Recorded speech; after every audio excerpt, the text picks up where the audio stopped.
Hello bachcho, let us see this question. In a figure, a coil of single turn is wound on a sphere of radius r and mass m. The plane of the coil is parallel to the inclined plane and lies in equatorial plane of the sphere. If the sphere is rotational in equilibrium, the value of P is the current in the coil is I. First, mg by pi ir. Second, mg sin theta by pi I. Third, mg sin theta by pi I. Fourth, none of the above. सो हमें यहाँ पर दे रखा है एक coil है, वो coil parallel है हमारे इस वेज के, हमने जस्ट उसे ऐसे ही छोड़ दिया। ये कॉइल रोटेशनल इक्विलिब्रियम में है। रोटेशनल इक्विलिब्रियम का मतलब मैं आपको बता देता हूँ। रोटेशनल इक्विलिब्रियम का मतलब होता है ये घूमने नहीं वाला। इसे लुढ़कना चाहिए ना, ऐसे घूमना चाहिए, नहीं घूमेगा ये। क्यों नहीं घूमेगा? क्योंकि कोई ना कोई दो टॉर्क आपस में एक दूसरे को बैलेंस कर रही होंगी। अब हमसे यहाँ पर ये कहा जा रहा है कि सर बस इतना बता दीजिए कि वो बी की क्या वैल्यू हो जो मैं यहाँ पर अप्लाई करूँ सच दैट ये रोटेशनल इक्विलिब्रियम अचीव कर पाए। ओके, अगर हमें ये काम करना है तो सबसे पहले हमें इसकी मैकेनिक्स के बारे में जानना होगा। यहाँ पर से एम जी ऐसे नीचे की तरफ एक्ट कर रही है, तो इस डायरेक्शन में M G sine theta act करेगा और इस डायरेक्शन में M G cos theta act करेगा। ऊपर की तरफ कॉन्टैक्ट नॉर्मल रिएक्शन एक्ट करेगा। जब आप करंट इस लूप में से दौड़ाएंगे तो इसके ऊपर एक टॉर्क लगेगी। क्या लगेगी? टॉर्क लगेगी। तो की कंसेप्ट वन, टॉर्क लगेगी इसके ऊपर, that will be M cross B. ये जो टॉर्क लगेगी ये किसकी वजह से लगेगी? करंट की वजह से लगेगी।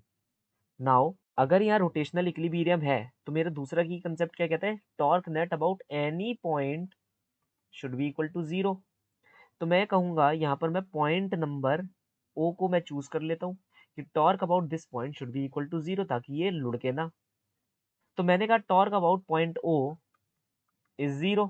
कौन कौन से दो बंदे यहाँ पर टॉर्क क्रिएट कर रहे हैं? देखिए, एम जी कॉस थीटा तो इसी में से पास ऑन हो गया, तो इसके द्वारा टॉर्क यहाँ पर लगेगी जीरो। इसके द्वारा कोई टॉर्क नहीं लगेगी। कौन लगाएगा? M G sine theta. M G sine theta क्या करेगा? इसे ऐसे घुमाने की कोशिश करेगा।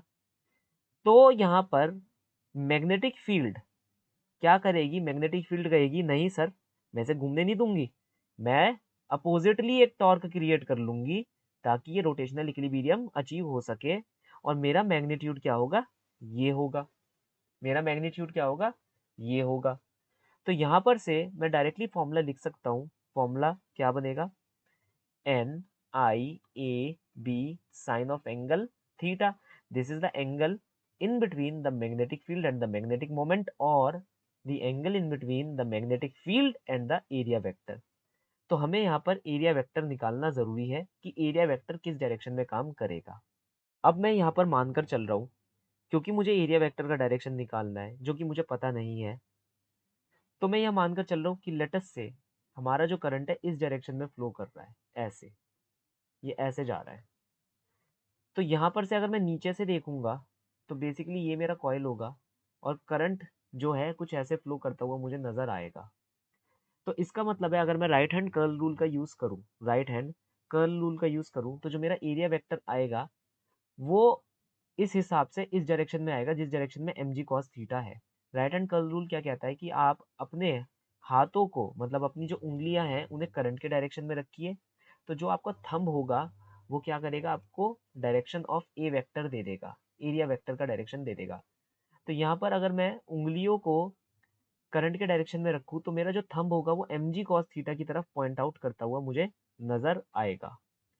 तो ये मेरा एरिया वेक्टर हो गया, दैट इज यहीं पर मेरा एम वेक्टर भी काम कर रहा होगा।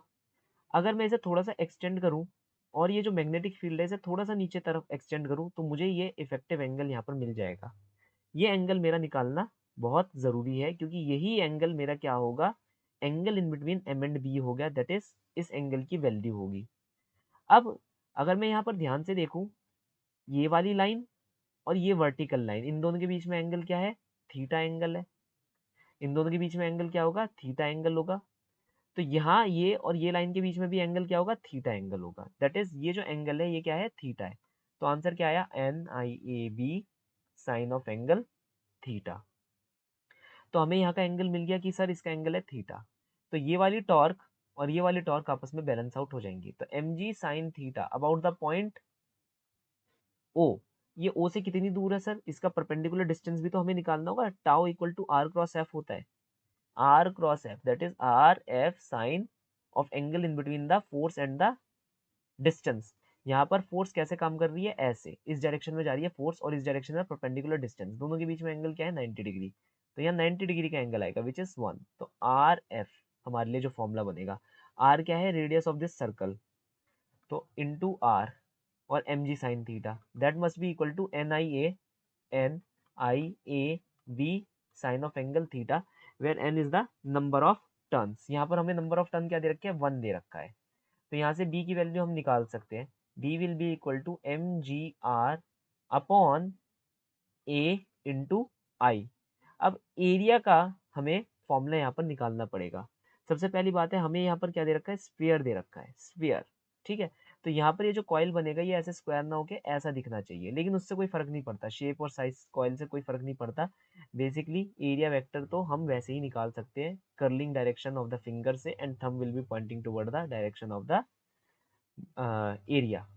ठीक है, तो एरिया क्या बन जाएगा यहाँ पर, पाई आर स्क्वायर, एक आर से एक आर काटा तो M G upon pi R I, that is option number 1। So the final solution of the following problem is option number 1. Hope you understood it well. Best of luck.